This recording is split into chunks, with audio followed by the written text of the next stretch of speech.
Bismillahirrahmanirrahim. Assalamualaikum warahmatullahi wabarakatuh. Waalaikumsalam. Selamat siang, salam sejahtera untuk kita semua. Salam Swastiastu, Namo Buddhaya, Salam Kebajikan.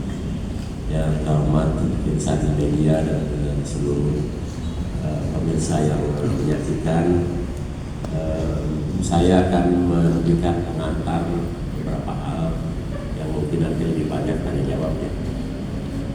Seperti yang sudah disampaikan oleh Pak Sekretaris Menteri atau Pak Sekretaris Kabinet, Badan Gizi memiliki tugas utama dalam intervensi pemenuhan gizi, dan Badan Gizi didirikan dengan Perpres nomor 83 tahun 2024 di era Presiden Joko Widodo, dan ini adalah merupakan badan baru yang ada di negara Republik Indonesia. Dan saya sendiri dilantik tanggal 19 Agustus 2024 atas permintaan Bapak Prabowo Subianto, kemudian Pak Joko Widodo melantik dan saya masuk dalam kabinet Merah Putih. Badan Gizi utamanya adalah badan yang diminta untuk secara khusus melakukan intervensi pemenuhan gizi karena Pak Presiden Prabowo Subianto memiliki keinginan dan memiliki fondasi kuat untuk membangun sumber daya manusia Indonesia seutuhnya, dan gizi adalah salah satu fondasi dasar yang dibutuhkan untuk tumbuh kembang bagi generasi kita mendatang. Seperti kita ketahui bahwa ada dua tahap perkembangan dalam kehidupan manusia, yaitu adalah merupakan dua titik kritis. Yang pertama adalah titik kritis pertama di 1000 hari pertama kehidupan, di mana anak dalam kandungan maka kita menyasari hamil, kemudian anak 2 tahun di luar kandungan sehingga menyasari menyusui, dan juga anak balita itu sendiri. Kemudian ada titik kritis kedua yang perlu juga negara intervensi, yaitu ketika anak tumbuh dari 8 sampai 18 tahun.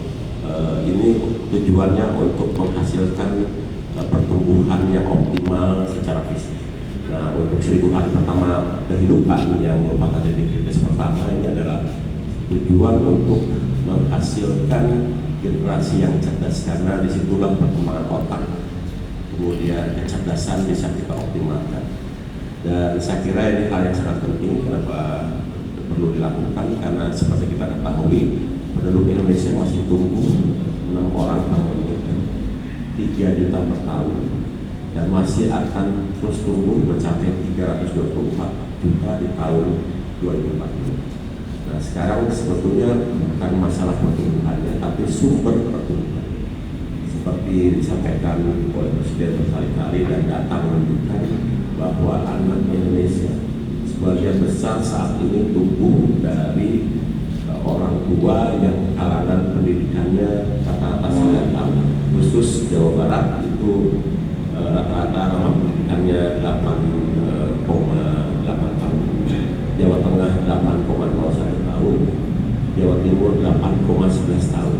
Artinya anak-anak itu lahir dari orang tua yang pendidikan rata-rata di 3 provinsi besar dari lulusan tidak tamat SMP atau lulusan SD. Jadi ini sesuatu kenyataan yang harus kita perhatikan, sehingga tidak heran kalau 60% anak Indonesia itu tidak punya akses terhadap menu gizi.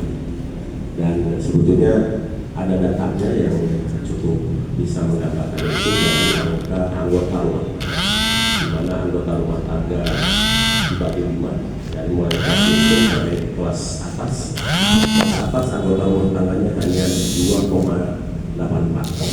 Jadi artinya kalau ada satu ibu satu bapak, maka kelas atas memiliki anak rata-rata 0,84. Jadi kalau ada 100 keluarga kelas atas, maka dapatnya wilayah yang memiliki. Oleh sebab itu, Badan Gizi lahir untuk melakukan intervensi pemenuhan gizi. Dan saya kira program ini sudah berjalan selama 1 tahun 2 bulan, ya.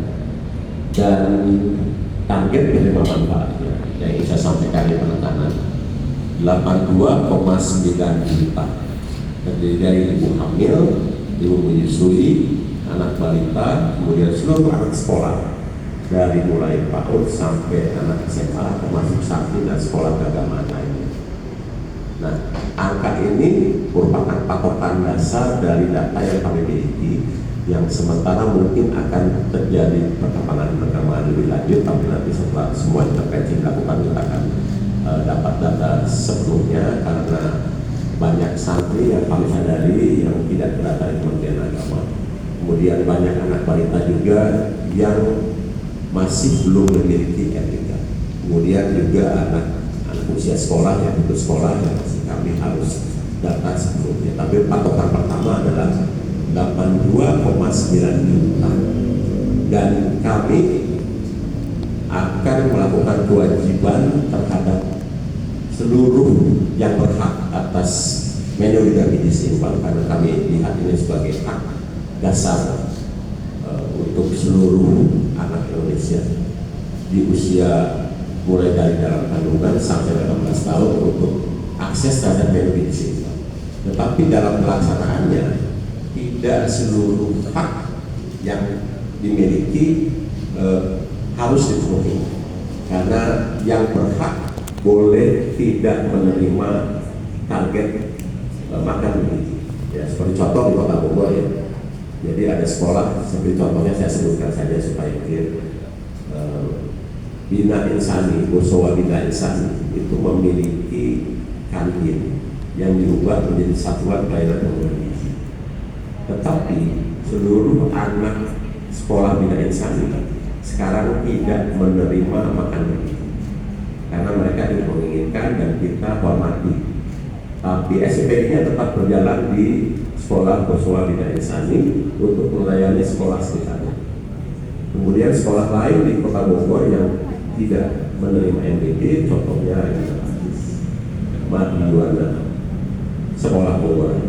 Dan saya kira sekolah-sekolah yang masuk dalam kategori menengah ke atas yang diisi oleh kalangan siswa dari kalangan mampu berhak untuk menolak dan tidak menerima makan bergizi. Dan Badan Gizi menghormati, meskipun dalam hitungannya kami masukkan, tetapi ketika ada sekolah yang tidak menginginkan, tentu kami hormati.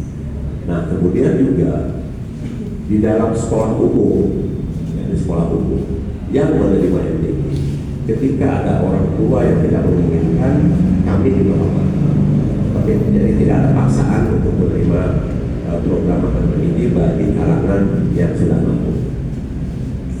Nah, kemudian ketika akses penerima manfaatnya golongannya adalah ibu hamil, ibu anak balita, di dalam perencanaan anggaran atau dalam eksekusi anggaran, ketiga kelompok ini masuk dalam rincian output fungsi kesehatan. Oleh sebab itu maka ada anggaran Badan Gizi sebesar 24 triliun masuk dalam fungsi kesehatan, tetapi tidak mengganggu anggaran Kementerian Kesehatan.